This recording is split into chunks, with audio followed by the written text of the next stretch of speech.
আসসালামু আলাইকুম ওয়া রাহমাতুল্লাহি ওয়া বারাকাতুহু। ইন্নাল হামদালিল্লাহ ওয়াসসালাতু ওয়াসসালামু আলা রাসূলিল্লাহি ওয়া বা'দ। আজকে আলোচনা করব, যদি কোনো মানুষ আপনার উপর জুলুমের শেষ পর্যায়ে পৌঁছায়, মানুষের উপর মানুষ জুলুম করে, হ্যাঁ, সতীনের উপর সতীন জুলুম করে, এক সতীন আরেক সতীন রে ওরি বাবা দেখতেই পারে না, এমন হাড্ডাহাড্ডি লড়াই আছে। যাদের সতীন আছে তারাই জানেন। এক সতীন আরেক সতীন রে জাদু করে, এক সতীন আরেক সতীনের জরায়ুতে বান মারে, এর জন্য বাচ্চা না হয়, এর জন্য ব্যথা করে, এর জন্য অতিরিক্ত পরিমাণে সাদা স্রাব হয়, এর জন্য রোগবালাই লেগেই থাকে, এর জন্য তার স্বামীর সাথে সুখ না হয়, এমনকি তার ডিফিউজ হওয়ারও চেষ্টা করে।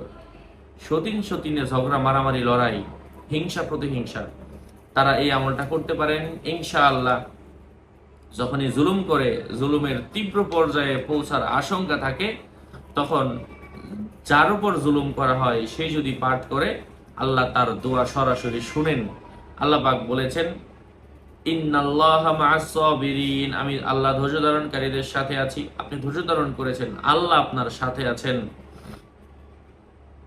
কখনো জালেম, কখনো জুলুমকারী সফল হয় না। ওয়ালা ইউফলিহুস সাহিরু, এখানে ইবনে কাসির রহমাতুল্লাহি আলাইহি বলেছেন, ওয়ালা ইউফলিহুজ যালিমু হাইসু আতা, জালেম অর্থাৎ জাদুকারী কখনোই সফল হয় না। আয়াত হচ্ছে ওয়ালা ইউফলিহুস সাহিরু, উনি এটার ব্যাখ্যা করেছেন ওয়ালা ইউফলিহুজ যালিমু হাইসু আতা। যাই হোক, আমি যে আয়াতটা বলবো সূরাতুল আল হুদ আয়াত 56 এবং 57।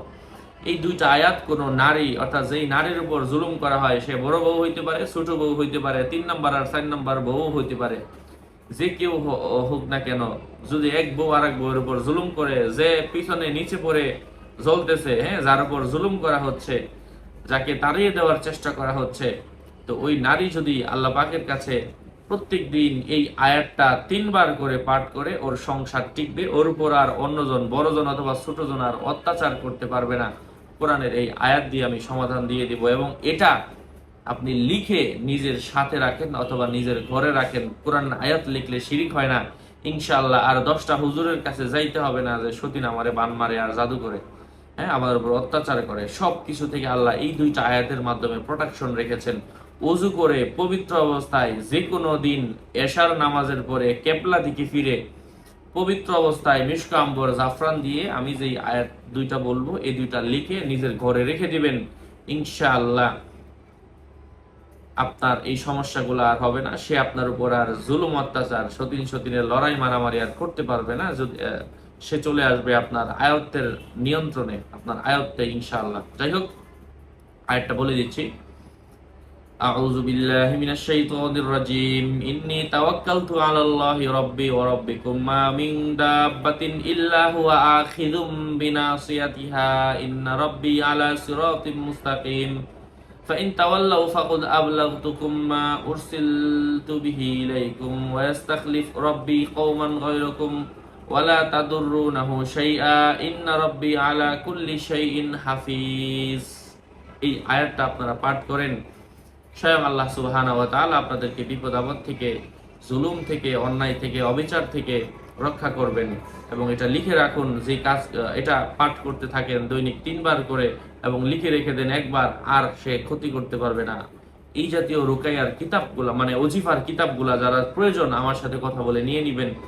এবং আপনার লিখতে হবে তো অবশ্যই জাফরান দিয়ে, অরিজিনাল জাফরান কলম। এটা প্রয়োজন পড়লে আমার থেকে নিয়ে নেবেন। 09081836999। চাইলে এই কিতাবটাও সংগ্রহ করতে পারেন, নিজের কাজে আসবে, অন্য কারো কাছে যেতে হবে না, নিজেই করতে পারবেন ইনশাআল্লাহ। যাই হোক, সকলের মঙ্গল কামনা করে এখানেই শেষ করছি। দেখা হবে অন্য কোনো এপিসোডে। আগামী এপিসোড আসার আগ পর্যন্ত সবাই সুস্থ থাকবেন, ভালো থাকবেন, আর আমার নাম আর ছবি দেখে বিভ্রান্ত হবেন না। সকলের মঙ্গল কামনা করে এখানেই শেষ করছি। আসসালামু আলাইকুম ওয়া রাহমাতুল্লাহি ওয়া বারাকাতুহু।